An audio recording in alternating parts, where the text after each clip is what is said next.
In this video, I'm going to show you how you can download and install Photos as your default app for opening images on your Windows computer.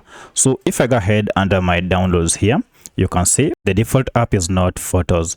So if I open my images here, you can see suddenly they changed from being opened by Photos, and I have to use this other app that is new to me to open my images. If you want to change this to your default Photos tool, let me show you how you can do it on your Windows computer.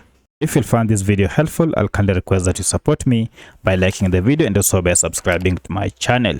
So if I go to Start menu and search for my default apps, and then I go to Photo Viewer here, you can see the Photo Viewer app is suddenly changed to Snip and Sketch.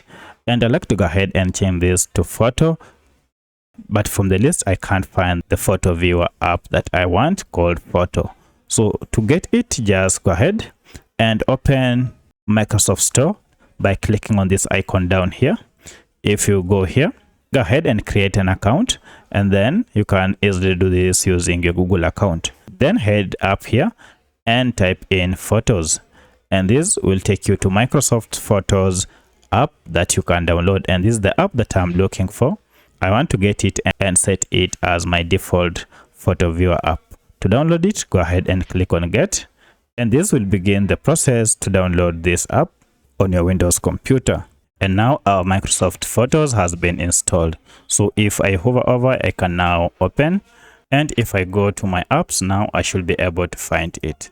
So let me go ahead and now change my default app here.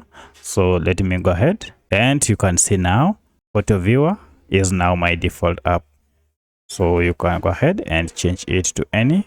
Currently, I'm going to go ahead and retain it to Photos. Now let's go ahead and see under downloads if that has been changed. And look at that. Now our photo icon has changed to Microsoft Photo. So that's how you can get Microsoft Photos as your default app on your Windows computer. If you have another question, kindly let me know in the comment section. Otherwise, thanks for watching, and let's meet in the next video.